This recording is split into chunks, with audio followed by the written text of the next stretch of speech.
সম্মানিত সুপ্রিয় দর্শক শ্রোতা দেশ ও প্রবাস থেকে যারা আমাদের সাথে সংযুক্ত আছেন, ভিডিও দেখতেছেন, সবাইকে জানাই আন্তরিক প্রীতি ও শুভেচ্ছা। বন্ধুরা, আজকে নতুন একটা এপিসোডে আপনাদেরকে স্বাগতম। 2025 সালের নতুন প্রতিবেদনে আসছি। তো আপনারা ভিডিওটা যদি কন্টিনিউ করেন, সুন্দর একটা আপুকে নিয়ে আসছি, তাহলে আপনারা বিস্তারিত অনেক কিছু বুঝতে পারবেন, জানতে পারবেন কেন আসছে সে। তবে একটাই রিকোয়েস্ট থাকবে, পুরো ভিডিওটা দেখবেন, পরে আপনাদের মতামত কমেন্টে জানাবেন। না দেখে হুটহাট করে কমেন্টে বাজে মন্তব্য করবেন না, তাহলে বিষয়টা খারাপ হবে। তো কথা না বাড়িয়ে পরিচয় করাইতেছি। আসসালামু আলাইকুম। ওয়ালাইকুম সালাম। আসসালামু আলাইকুম ভাই। ওয়ালাইকুম আসসালাম। কেমন আছেন আপু? আপনি ভালো আছেন? এই তো আল্লাহ তাআলা ভালো রাখছে আপনাকে দোয়ায়। আচ্ছা, নতুন বছরে আসছেন আপনি প্রতিবেদনে। বছরের শুরুতে প্রথম মাসেই আসলে আপনি কেন প্রতিবেদনে আসতে বাধ্য হইলেন বা এই প্রতিবেদন পেশা বেছে নিলেন, বলেন আপনি শুনি। প্রতিবেদন আসি ভাই, অনেক কষ্টে হয়েছি ভাই। প্রতিবেদন আসছে একটা মনের মানুষের জন্য। একটা মনের মানুষের জন্য প্রতিবেদনে আসছেন। হ্যাঁ আপনার কি মনের মানুষ নাই? ভাই, মনের মানুষ থাকতে কি আর প্রতিবেদন আসতাম? তো মনের মানুষ খুঁজতে। মনের মানুষ থাকলে আসতেন না, সেটা বললাম। আচ্ছা, মনের মানুষ চাইতে গেলে প্রতিবেদনে কেন আসতে হবে? আপনার এলাকায় তো চাইলে কাউরে মনের মানুষ বানাইতে পারতেন, তাই না? ভাই শুনুন, আমি একটা বিবাহিত মহিলা। আমি ধরেন ঢাকা থাকি, ঢাকা থেকে বাসা বাড়ি কাজ করি। আমি পাশাপাশি টেইলারের কাজও শিখতেছি ভাই। এখন ধরুন ভাই, এইভাবে আমাকে বিয়ে কে করবে? এখন তো ধরেন একটা অবিবাহিত মেয়ে থাকলে তাহলে একটা গট খালি করে না একটা বিয়ে করা যায়। এখন আমি একটা বিবাহিত মহিলা, আমি তো কারে করবো যে আমাকে বিয়ে করেন?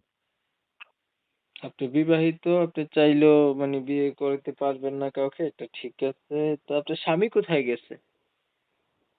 ভাই আমার স্বামী চলে গেছে আমাকে রাইকা, আর একটা মেয়ে লেগে। কেন? বুঝছেন, একটা আমাকে মেয়ের ছেড়ে। কাছে যা আছে আপনার কাছে তা নাই?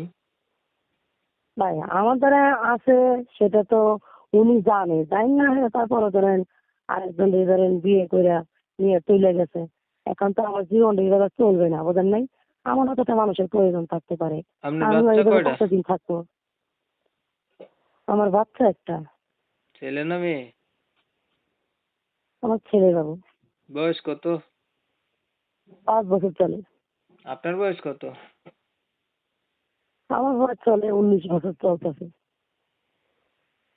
বাবা মা আসেনি বেঁচে?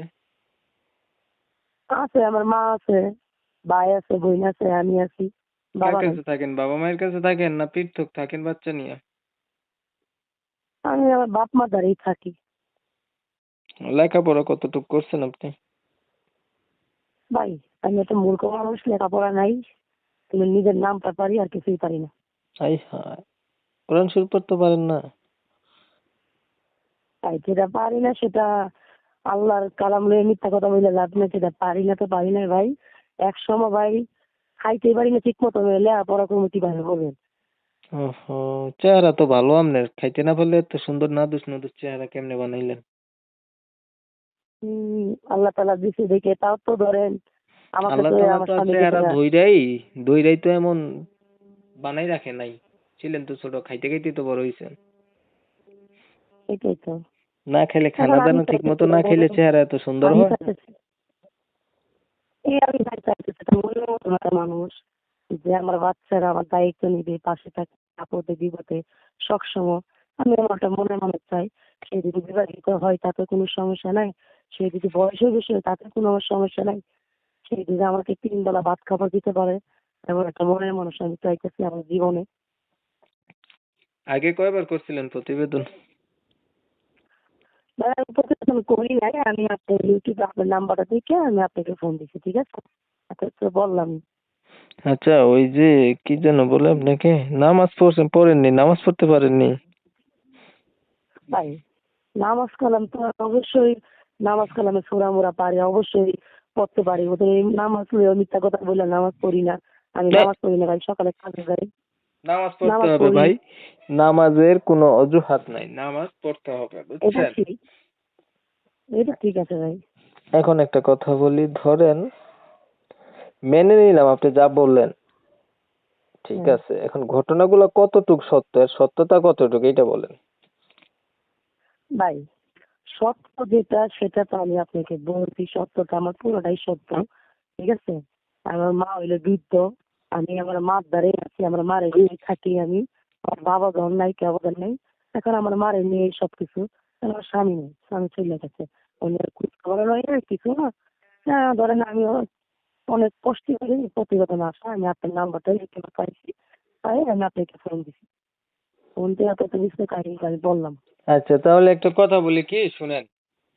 একটা কথা বলেন। বলি হচ্ছে, উদ্দেশ্য যদি সৎ হয় আল্লাহ সহায় হয়। আপনার হ্যাঁ, যদি হ্যাঁ, ভালো কোনো উদ্দেশ্য থাকে তাহলে আপনি অবশ্যই ভালো একটা মানুষ পাবেন। পাবেন যে সেটাই। মানুষটা হচ্ছে আপনার মতোই হবে, বিবাহিত, বয়স বেশি, এমনটাই হবে। কেননা আপনি তো আর ইনটেক ভার্জিন না, তাই না? আপনি বিবাহিত একটা মেয়ে, তাহলে হ্যাঁ, আপনাকে যারা বিয়ে করবে বিবাহিত পুরুষেরাই বিয়ে করতে চাইবে, এটাই স্বাভাবিক। আপনি তো তা মানায় নিতে পারবেন। অবশ্যই পাবো না কেন? আমি চাই সে যদি বয়স বেশি হয় তাতে কোনো সমস্যা নাই, বিবাহিত হইলেও সমস্যা নাই। উনি যদি মন মানসিক ভালো থাকে, আচরণ ব্যবহার কথাবার্তা যদি ভালো থাকে, তাহলে সবই ভালো, ঠিক আছে। ধন্যবাদ আপনাকে দর্শক শ্রোতা, তুলে ধরার চেষ্টা করলাম ওনার কথা। এখন আপনারা শুনছেন, শুনে যাদের কাছে ভালো লাগছে, আরো বিস্তারিত কিছু জানতে চান, 2-4 মিনিটের ভিডিওতে এর চাইতে ভালো কিছু তথ্য জানা যায় না। আরো বেশি জানতে চান তাহলে ওনার সাথে কলে কথা বলবেন, নাম্বার আমি ভিডিওর স্ক্রিনে দিচ্ছি। ওনার নাম ঠিকানাও জানতে পারবেন। কমিউনিটি গাইডলাইনের কারণে ভিডিওতে ওনার নাম নেওয়া যাচ্ছে না, এর জন্য আন্তরিকভাবে দুঃখিত। আপনারা হচ্ছে ওনার কাছ থেকে জেনে নিবেন পরবর্তীতে। অনেক সময় নিয়ে আপনাদের মূল্যবান সময়গুলি নষ্ট করে ধৈর্য ধরে আমার সাথে থাইকা চ্যানেলের ভিডিও দেখছেন, সবাইকে জানাই এমএসকে টিভির পক্ষ থেকে অসংখ্য ধন্যবাদ। সবাই ভালো থাকবেন, সুস্থ থাকবেন।